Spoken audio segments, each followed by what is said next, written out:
Welcome back to my channel simple learning. आज हम बात करेंगे कि प्रोसेस ऑफ ऑर्गेनाइजिंग की। What is the process of organising? देखिए, सबसे पहले तो ऑर्गेनाइजिंग क्या होता है? ऑर्गेनाइजिंग क्या है? मैनेजमेंट का सेकंड फंक्शन होता है। इसमें क्या है कि हर रिसोर्सेस को, जो भी ऑर्गेनाइजेशन में यूज़ होते हैं, मैन, मटेरियल, मनी, उनको प्रॉपर ऑर्गेनाइज किया जाता है जिससे कि हर रिसोर्सेज का अच्छी तरह से यूटिलाइजेशन हो सके और जो ऑर्गेनाइजेशन का काम है वो स्मूथली से चल सके। अब नेक्स्ट है कि क्या प्रोसेस होती है ऑर्गेनाइजेशन की, प्रोसेस क्या है, इसमें कौन कौन से स्टेप्स होते हैं। तो सबसे पहले स्टेप होती है identification and division of work. जैसे कि देखिए, नाम से पता चल रहा है आइडेंटिफिकेशन, और सेकंड है डिवीजन ऑफ वर्क। आइडेंटिफिकेशन का मतलब होता है कि हमें क्या काम करना है, उस चीज़ को आइडेंटिफाई करना। अब काम में हो सकता है कि जो मैनेजमेंट ने डिसाइड किया है कि जो ऑब्जेक्टिव या गोल है वो है कि कोई प्रोडक्ट की सेल को बढ़ाना है या कोई नया प्रोडक्ट लॉन्च करना है, तो जो भी ऑब्जेक्टिव है सबसे पहले है उसको आइडेंटिफाई करना, और देन है डिवीजन ऑफ वर्क। उसके बाद है कि डिवीजन ऑफ वर्क करना, कि काम का बंटवारा करना। काम का बंटवारा कैसे किया जाएगा? काम का बंटवारा किया जाएगा अकॉर्डिंग टू स्किल, कि जो आदमी जिस काम में अच्छा है उस व्यक्ति को वही काम सौंपे जाना चाहिए जिससे कि वह काम अच्छे से कर पाएगा। और इससे क्या होगा कि इससे स्पेशलाइजेशन का बेनिफिट मिलता है। तो सबसे पहले जो ऑर्गेनाइजेशन प्रोसेस में सबसे पहले स्टेप होती है identification and division of work. अब आप इसको इस तरह से समझ सकते हैं। मान लीजिए डिवीजन ऑफ वर्क में क्या है कि जो व्यक्ति, मान लीजिए फॉर एग्जांपल से पिज़्ज़ा बनाने वाली कोई कंपनी है, तो पिज़्ज़ा का जब बनता है तो पिज़्ज़ा में क्या अलग अलग स्टेप्स में डिवाइड कर देती है कि कोई व्यक्ति उसका बेस बनाएगा, कोई उस पर वेजिटेबल चॉपिंग करेगा, कोई उस पर सॉस लगाएगा। तो इसको हम कहते हैं डिवीजन ऑफ वर्क। अब सेकंड है, इसका फंक्शन है ऑर्गेनाइजेशन की जो प्रोसेस है उसका सेकंड फंक्शन है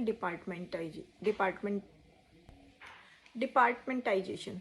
ऑर्गेनाइजिंग का जो सेकंड फंक्शन है वह है डिपार्टमेंटाइजेशन। देखिए, इसमें क्या है कि हर काम के लिए आपने एक डिपार्टमेंट या विभाग बना दिया है, ठीक है। तो इसमें क्या होगा कि जैसे आपने देखा कि मान लीजिए जैसे परचेज से रिलेटेड जितने भी काम होंगे वो परचेज डिपार्टमेंट करेगा, सेल्स से रिलेटेड जो भी काम होंगे वो सेल्स डिपार्टमेंट करेगा। हम इसको इस तरह से भी समझ सकते हैं, जैसे मान लीजिए कॉलेज में या स्कूल में आपने देखा होगा commerce department, science department, arts department, तो अलग अलग डिपार्टमेंट होते हैं जिसमें उस डिपार्टमेंट से रिलेटेड जितने भी काम होते हैं उस डिपार्टमेंट में वही काम होते हैं।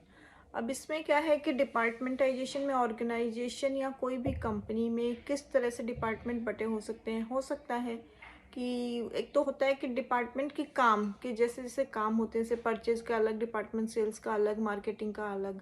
या कई बार क्या होती है, कुछ कंपनियां ऐसी होती हैं जो कि प्रोडक्ट बनाती हैं, बहुत सारे प्रोडक्ट बनाती हैं, तो उसके अकॉर्डिंग भी वो अपने डिपार्टमेंट बना सकती हैं। जैसे रिलेटेड टू एफएमसी में 10-15 प्रोडक्ट बनते हैं, तो जैसे मान लो, तो उससे रिलेटेड जैसे सिगरेट का है एक अलग है, ड्रिंक्स का है, उसके अलावा तो वो डिपेंड करता है कि ऑर्गेनाइजेशन का स्ट्रक्चर कैसा है, उसके अकॉर्डिंग वो अपने जो डिपार्टमेंट है उसको बना सकती हैं। और डिपार्टमेंट जो अगर मान लो प्रोडक्ट के बेस पे बनते हैं उसको हम कहते हैं डिविजनल डिपार्टमेंट। तो अब हमारा सेकंड हो गया कि डिपार्टमेंटाइजेशन। इसमें क्या है कि अलग अलग आपने जैसे जैसे कोई व्यक्ति काम करेगा उसके अकॉर्डिंग डिपार्टमेंट आपने बना दी। उसके बाद जो थर्ड स्टेप है वो है, पहला हो गया हमारा division of work, second departmentation, third है कि थर्ड प्रोसेस है assignment of duties. Assignment of duty, देखिए इसमें नाम से आपको पता चल रहा है कि इसमें ड्यूटी असाइन की जाएंगी। अब आपने डिपार्टमेंट बना दिए तो उसके बाद है कि हर व्यक्ति को उसका क्या रोल है, वो क्या ड्यूटी है जो उसको करनी है वह उसको असाइन कर दी जाती है। इसमें क्या है कि हर एम्प्लॉय को क्लियरली बता दिया जाता है मैनेजर के द्वारा कि उसको क्या क्या काम करना है और उसकी क्या है। ये है असाइनमेंट ऑफ ड्यूटीज़, कि हर व्यक्ति के काम का आपने असाइन कर दिया है। और उसके बाद लास्ट वाले स्टेप्स होती है एस्टेब्लिशिंग अथॉरिटी रिलेशनशिप। लास्ट है जो प्रोसेस में, ऑर्गेनाइजिंग के प्रोसेस में जो लास्ट स्टेप होती है वह है एस्टेब्लिशिंग रिपोर्टिंग रिलेशनशिप।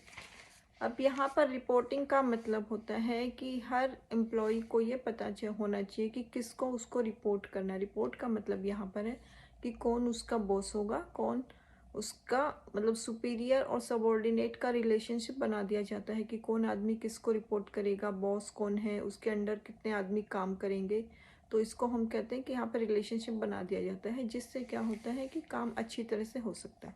तो हम एक बार दोबारा से रिवाइज करते हैं कि क्या क्या प्रोसेस ऑफ ऑर्गेनाइजिंग में क्या क्या स्टेप्स होती है। सबसे पहला होता है identification and division of work, की काम की पहचान की जाती है, उसके बाद उसके अकॉर्डिंग उस काम का बंटवारा कर दिया जाता है। सेकंड है डिपार्टमेंटाइजेशन। डिपार्टमेंटाइजेशन में है कि हर काम के लिए अलग अलग डिपार्टमेंट बना दिए जाते हैं। फिर थर्ड है आपका ये है, इसमें है थर्ड में है असाइनमेंट ऑफ ड्यूटी, हर व्यक्ति को उसकी ड्यूटी जो है असाइन कर दी जाती है। और लास्ट में है कि यहाँ पर है आपको ये बता दिया जाता है कि कौन आदमी किसको रिपोर्ट करेगा, जिससे कि आपका जो क्लियर हो जाए कि भाई अगर कोई कन्फ्यूजन की स्थिति ना हो, आपको पता है कि आपका बॉस कौन है। अगर आपको कुछ इंस्ट्रक्शन देनी है या तो उसको पता होना चाहिए कि आपके सबऑर्डिनेट कौन है। आप यहाँ पर जो रिलेशनशिप होता है आपको हिरार्की मतलब जूनियर और सीनियर का या बॉस का या जो उसके अंडर जो काम करते हैं सबऑर्डिनेट का, कि कौन टॉप लेवल में है, कौन मिडिल में है, कौन लोअर लेवल में। Thank you for watching my channel. Thank you.